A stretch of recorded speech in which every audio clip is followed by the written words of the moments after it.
এই মাথা পচা গরমে আপনি আমাকে কাতান শাড়ি পরতে বলেছেন, তার উপর এখন আবার রিকশায় চড়ে যাবেন। বলি আপনি কি পুরোপুরি গেছেন? আমার সদ্য গরম গরম তেলে ভাজা কণ্ঠ শুনেও সামনের সাদা পাঞ্জাবি পরিহিত সুঠামদেহী ব্যক্তিটার মধ্যে কোনো ভাবান্তর দেখা গেল না। উনি নির্বিকার চিত্তে রিকশায় উঠলেন।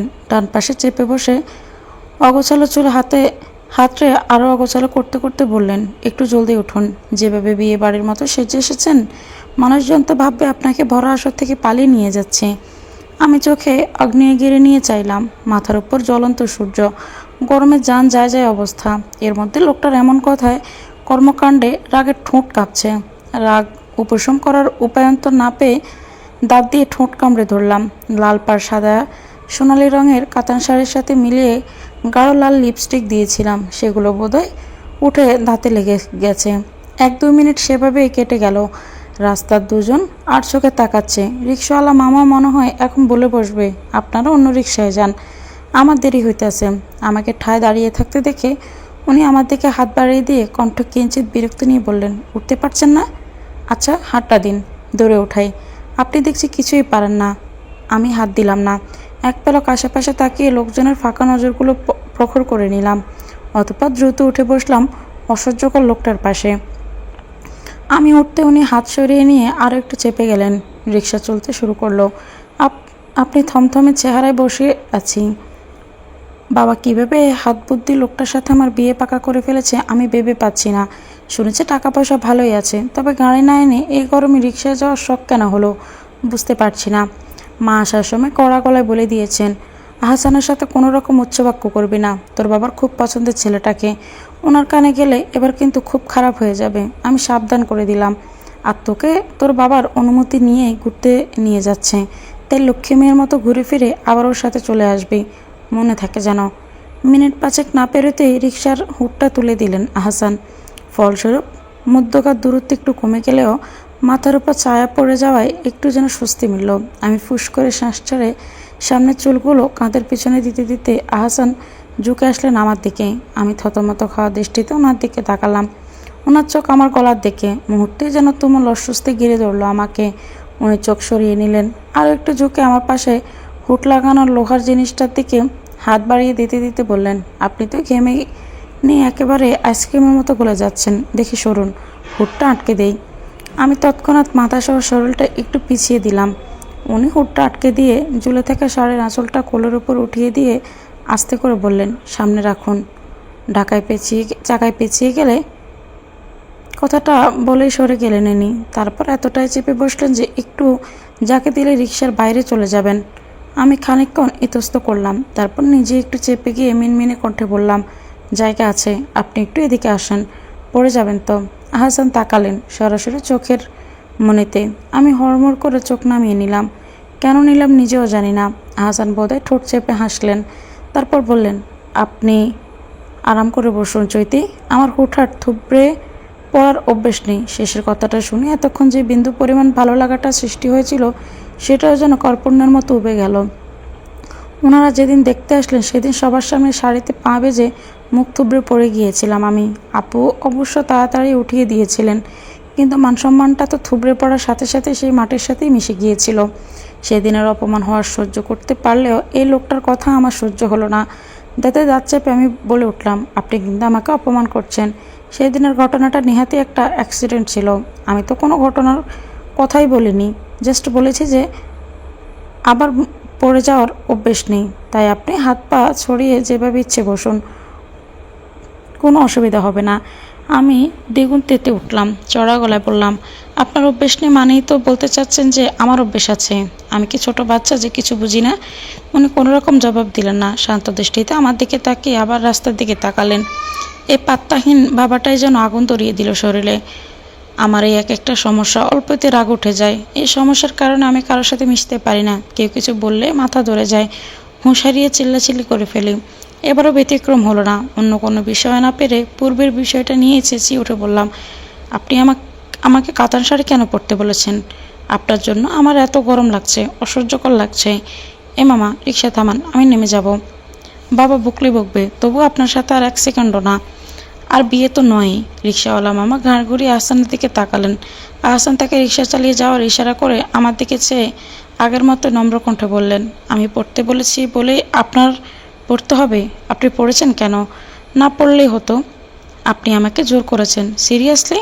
আপনাকে জাস্ট একবার বলেছি যে কাল আসার সময় কাতান শাড়ি পরে আসবেন, আর সেটাও কোনো জোর গলায় বলিনি, নিতান্তই কোমল কণ্ঠে বলেছি। আপনি হয়তো ভুলে গেছেন। ওয়েট, আমার ফোনে সব কল রেকর্ড করা হয়, শোনাচ্ছি। বলে উনি পকেট থেকে ফোন বের করলেন। আমি আবারও ঠোঁট কামড়ে ধরলাম। লোকটা আসলে আমাকে জোর করেনি, তবে আমি কেন পড়লাম? কি দরকার ছিল? নিজের ওপর একরাশ রাগ নিয়েই আমি হাসানের হাতের ফোনটা কেড়ে নিলাম। আহসান তাকালেন। আমি দ্রুত ফোনের মেইল বাটনে চাপ দিয়ে ওয়ালপেপার স্ক্রিনে এনে ওনার দিকে এগিয়ে দিয়ে বললাম, শোনা লাগবে না। উনি হাসলেন। ফোনটা পুনরায় পকেটে ভরতে ভরতে সামনের দিকে তাকিয়েই স্বগতিক করলেন, আপনার বাবা ঠিকই বলেছেন। আপনাকে সামলানো চারটিখানি কথা না। রেস্টুরেন্ট বেশ নিরিবিলি, সবাই সবার মতো আছে। যদি আশেপাশে জোড়ায় জোড়ায় বেশি দেখা যাচ্ছে। ফ্যামিলি নিয়ে আসা মানুষ নেই বললেই চলে। একপাশে পুরো কাঁচের দেওয়াল দেওয়া। 3:30 বাজে। হয়তো সূর্যের তাপ কমে এসেছে। একটা সরু সোনালি রেখা এসে পড়েছে টেবিলের মাঝ বরাবর।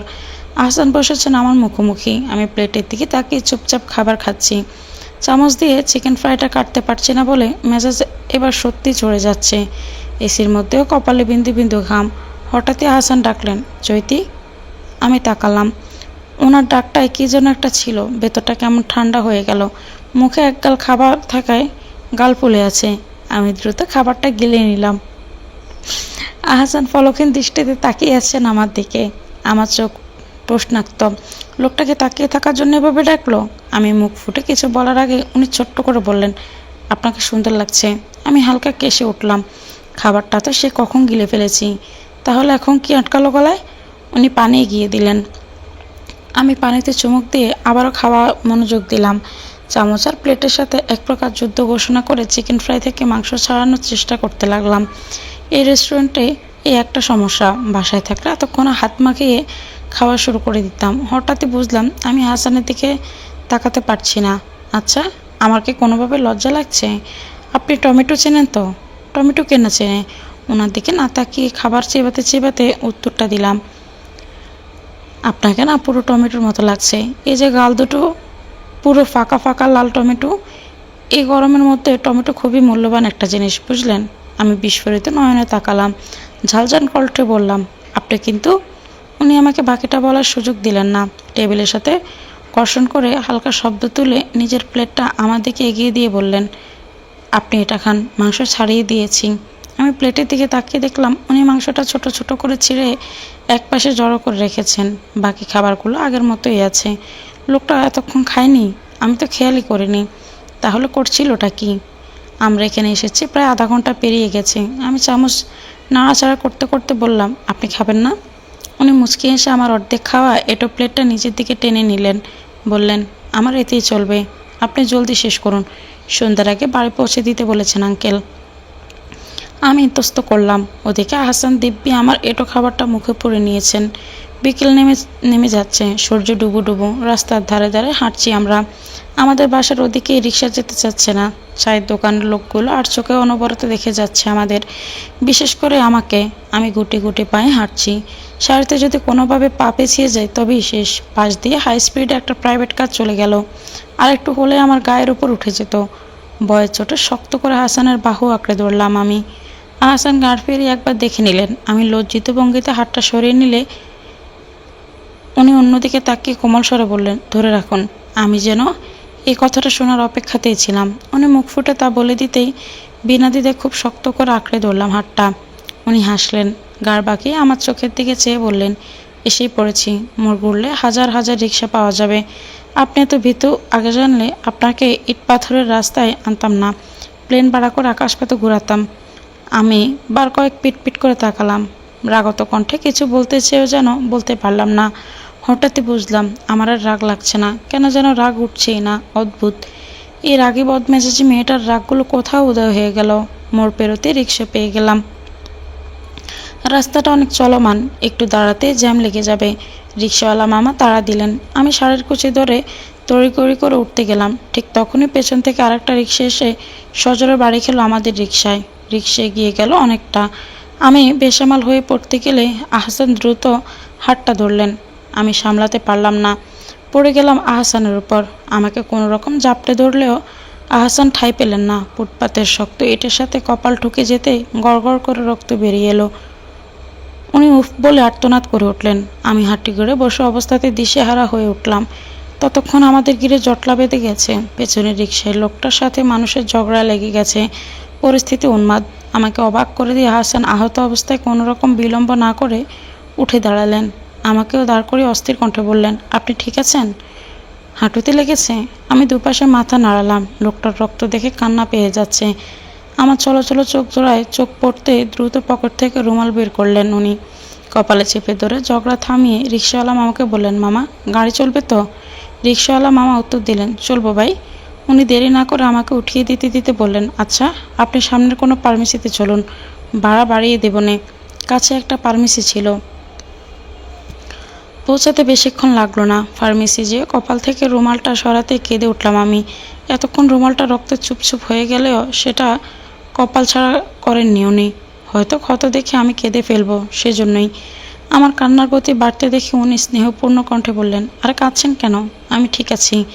আমি কোনো ক্রমে আটকাতে পারলাম না। সশব্দে কাঁদতে কাঁদতেই বললাম, কত রক্ত বেরোচ্ছে, আর আপনি বলছেন ঠিক আছেন? উনি মলিনভাবে হাসলেন, বললেন, আপনি একটু চোখটা বন্ধ করে রাখেন, ব্যান্ডেজ করলে রক্ত বন্ধ হয়ে যাবে। আমি চোখ বন্ধ করলাম না। অযোধ্যায় গাল বেয়ে জলপাত অব্যাহত রেখে ওনার ব্যান্ডেজ করে দেখতে লাগলাম। লোকটার বারে বারে চোখ কুচকে ফেলাটাই জানান দিচ্ছে ঠিক কতটা যন্ত্রণা হচ্ছে ওনার। তবু মুখ ফুটে টু শব্দটাও করছেন না। মাঝে আমার ফোন বেজে উঠল। আম্মু ফোন করেছেন। উনি স্ক্রিনে ভেসে ওঠা নামটা এক পলক দেখে ফোনটা আমার কাছ থেকে টেনে নিলেন। রিসিভ করে কানে লাগিয়ে স্বাভাবিক স্বরে বললেন, আসসালামু আলাইকুম আন্টি, চ্যুতি আমার সাথেই আছে, টেনশন করবেন না। রাস্তা একটু জ্যাম তো, আধা ঘন্টার মধ্যেই পৌঁছে যাব। ওপাশ থেকে আমার কথাগুলো আমার কানে এলো না। উনি মুচকি এসে পুনরায় সালাম দিয়ে ফোন রেখে দিলেন। ততক্ষণে মাথায় ব্যান্ডেজ করা শেষ। সাদা পাঞ্জাবির কিছু কিছু অংশ রক্তে লাল হয়ে আছে। উনি ফার্মেসি থেকে একটা টিস্যুর প্যাকেট কিনে আমার হাতে ধরিয়ে বললেন, ভালো করে চোখ মুখ মুছে নিন।